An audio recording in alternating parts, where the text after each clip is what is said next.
अस्सलाम वालेकुम नाज़रीन, मैं हूं आसिफ जट। हालिया तौर पे आपने अरशद को देखा जिसने गोल्ड मेडल जीता, लेकिन अरशद एक वाहिद हीरा नहीं है, पाकिस्तान के पास बहुत सारे हीरे हैं। मेरे साथ फरजाना बतूल हैं, ये चकवाल के एक छोटे से गांव से ताल्लुक रखती हैं और इन्होंने इतने बड़े बड़े कारनामे किए हैं, आप हैरान रह जाएंगे। सबसे पहले ये कि इतने छोटे से गाँव से उठना और फुटबॉल खेलना और फिर पाकिस्तान को रिप्रेजेंट करना है, इन्हीं की क़यादत के अंदर पाकिस्तान जो है वो पहली दफ़ा वर्ल्ड कप में भी क्वालिफाई किया। उसके बाद ना सिर्फ पाकिस्तान की टीम में खेलती हैं, बल्कि ये ऑस्ट्रेलियन फुटबॉल जो होता है, जिसे हम रग्बी भी कहते हैं, ऑस्ट्रेलियन फुटबॉल की ये कैप्टन भी हैं, उसको लीड करती हैं। और इन्होंने 2017 के वर्ल्ड कप में ऑस्ट्रेलिया की तरफ से मोस्ट करेजियस गर्ल का भी अवार्ड जीता, यानी कि इनकी बाजू टूट चुकी थी।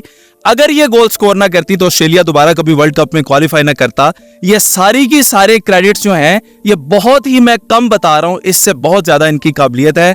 ये हैं फरजाना बतूल, और ना सिर्फ ये खुद फुटबॉल अब खेल रही हैं, बल्कि इन्होंने अपना क्लब बनाया है ये चकवाल में, और पंजाब के मुख्तलिफ शहरों से लड़कियों को एनकरेज करती हैं ताकि वो भी स्पोर्ट्स में आए और पाकिस्तान का नाम ना सिर्फ मर्द रोशन करें बल्कि खवातीन भी रोशन करें। अस्सलाम वालेकुम। वालेकुम अस्सलाम। सबसे पहले तो बड़ी खुशी है आपसे मिलके, और मेरी बदकिस्मती कि मैं इससे पहले आपसे मिला नहीं, बहुत खुशी हो रही है। ये बताएं, इतने छोटे से शहर से निकलना और फिर पूरी दुनिया को ही एक्सप्लोर कर लेना स्पोर्ट्स की फील्ड में बड़ा मुश्किल है। पाकिस्तान में तो स्कूल कॉलेज में खेलने दे बड़ी बात है। ऐसी है, बेसिकली मैंने जो स्टार्ट किया था, मेरे फादर का एक ड्रीम था कि मैं फुटबॉल खेलूं, और मैं जट फैमिली से बिलोंग करती थी, और ये एक इम्पॉसिबल सी बात थी कि गांव से निकलना और फिर पाकिस्तान खेलना, पाकिस्तान कलर पहनना, मतलब एक ड्रीम सा लगता था। लेकिन मेरे फादर की डेथ हो गई 2005 में, और फिर मैंने उनके ड्रीम को मतलब मुझे था कि मेरे फादर ने कि मेरे साथ इतनी एफर्ट की हुई है। तो जब मैंने फुटबॉल स्टार्ट किया था मैं 6 साल की थी, एंड मेरे इस करियर को हो गए हैं 17 ईयर्स होने वाले हैं। तो फिर मैंने पाकिस्तान को भी रिप्रेजेंट किया इंटरनेशनल, और अब मैं पाकिस्तान टीम को लीड भी कर रही हूँ। अच्छा, माशाल्लाह। तो इंटरनेशनल जब आप हुई, ऑस्ट्रेलिया की तरफ से खेला, अपने मुल्क के लिए तो इंसान जोर मारता है, बाजू तुड़वाता है, आपने ऑस्ट्रेलिया के लिए बाजू तुड़वा लिया।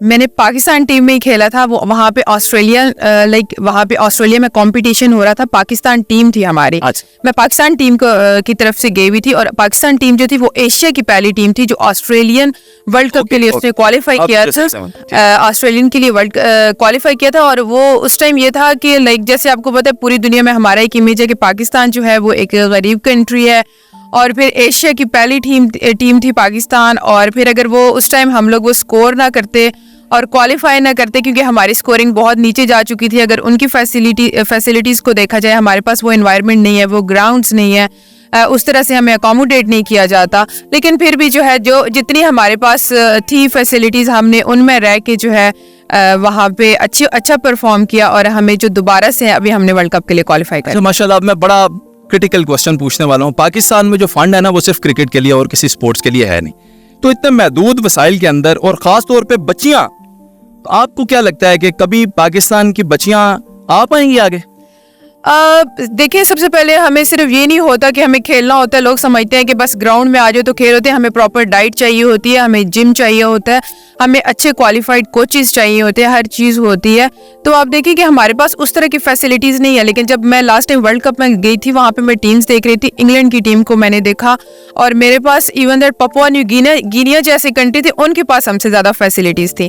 तो अगर हमें फैसिलिटीज़ देंगे तो यहाँ पे कई अरशद नदीम निकल सकते हैं, और कई जो हैं अच्छी एथलीट्स निकल सकते हैं जो पाकिस्तान का नाम पूरी दुनिया में रोशन कर सकते हैं। एक बिल्कुल सच्चा ओपिनियन मुझे बताएं, आपने बैरून मुल्क में यानी ऑस्ट्रेलियन खवातीन को भी देखा, उनकी साख्त, उनका स्ट्रक्चर भी मुख्तलिफ है पाकिस्तानी खवातीन से। आपको लगता है कि इन खवातीन पे इन्वेस्ट किया जाए, इनके ऊपर पैसा भी स्पेंड किया जाए, अच्छे कोचेस दिए जाए, क्या ये इंटरनेशनली टक्कर दे सकती हैं? यस, बिल्कुल। पाकिस्तान में टैलेंट की कोई कमी नहीं है। पाकिस्तान के बारे में मैं हमेशा कहती हूँ कि जब भी हम अगर मैं अपनी टीम को देखूँ, हम जिस भी कंट्री में खेलने के लिए, चाहे एशियन कप हो, कोई भी हो, तो एक बात की जाती है, दूसरे कंट्री हमारे बारे में कहते हैं कि जो पाकिस्तान की खवातीन है लड़ जाते हैं।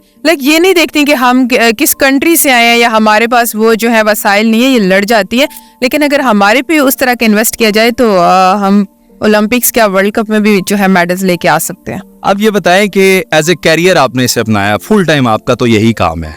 फाइनेंशियली अगर देखा जाए, जो बच्चियां पढ़ाई छोड़कर और फिर अपना जो है वो कैरियर किसी और बैंकिंग में नहीं जाती हैं, स्कूलिंग में नहीं जाती हैं, टीचिंग में नहीं जाती हैं और स्पोर्ट्स में आ जाती हैं, फाइनेंशियली ये कैरियर ہے, مضبوط ہے. یس بالکل. پاکستان میں یہ کچھ ڈپارٹمنٹس ہیں, جیسے میں پاکستان وابڈا کو ریپرزینٹ کر رہی ہوں, ہمیں بہت اچھا فیسیلیٹیٹ, ہمارے جو ڈپارٹمنٹ میں بہت اچھا ہمیں فیسیلیٹیٹ کرتے ہیں. جیسے لائک آفیسرز کی ہوتی ہیں, ہمارے بھی اسی طرح 17-18 گریڈز ہوتے ہیں, ہمیں انسینٹیوز دیے جاتے ہیں. لیکن یہ ڈپارٹمنٹ دیکھیں صرف 2 سے 3 ڈپارٹمنٹ ہے پاکستان پہ جو اسپورٹس پہ انویسٹ کر رہے ہیں, اور اس سے پچھلی حکومت تھی وہ بھی انہوں نے ان ڈپارٹمنٹس کو بند کرنے کا جو ہے وہ کہہ دیا تھا کہ ان ڈپارٹمنٹس کو بند کیا جائے, جو اسپورٹس پہ پیسہ جو یہ فضول لگ رہا ہے. یہ ارشد ندیم نے بھی ابھی ریسنٹلی میرے ڈپارٹمنٹ فیلو ہیں, انہوں نے بھی ایک انٹرویو میں کہا تھا کہ جیسے یہ وابڈا کو کہہ رہے تھے کہ ختم کر دیا جائے, تو اگر آپ وابڈا یا آرمی یا ایسے ڈپارٹمنٹس کو ختم کر دیں گے تو پھر پلیئرس کیوں کھیلیں گے؟ سارے پلیئرز جو ہیں وہ شوق کے لیے نہیں کھیلتے, بہت سے لوگ جو ہیں اس کو ایز اے پروفیشن بھی لیتے ہیں. تو زیادہ سے زیادہ ڈپارٹمنٹس کو بحال کیا جائے, فنڈس دیے جائیں تاکہ جو ہے باقی لوگ بھی جو جن کے انٹرسٹ ہے جو آلریڈی کر رہے ہیں ان کو اچھا جو ہے اکاموڈیٹ کیا جائے تاکہ وہ پاکستان کا نام روشن کر سکیں. پاکستانیوں ذرا نم ہو تو یہ مٹی بڑی زرخیز ہے ساکی, اس کو صرف اور صرف تراشنے کی ضرورت ہے. یہاں ہیرے بہت ہیں, یہاں وہ قابل لوگ ہیں کہ جن کو صرف آپ دنیا میں چھوڑ دیں صرف مقابلہ کرنے کے لیے, محدود وسائل کے اندر رہتے ہوئے بھی آپ کو سونے کے تمغوں سے ملک کو بھر دیں گے. 150 سے زیادہ لوگوں نے پارٹیسپیٹ کیا بھارت کی طرف سے, اور ہمارے نمبرز کچھ 20-22 لوگ تھے, پھر بھی سونے کا تمغہ آپ کو ملا. تو سوچنے کی ضرورت ہے, وقت ہے کہ کیا ہمیں صرف کرکٹ پہ اور جوئے سٹے پہ پیسہ لگانا ہے, یا صرف ہم باقی گیمز بھی ایسی ہیں جن کے اوپر پیسہ لگائیں اور اپنے ملک کو وہاں پر لے کر جائیں جہاں یہ پہنچنا چاہیے. اپنا بہت سارا خیال رکھیں. اللہ حافظ, اللہ نگہبان. پاکستان زندہ باد.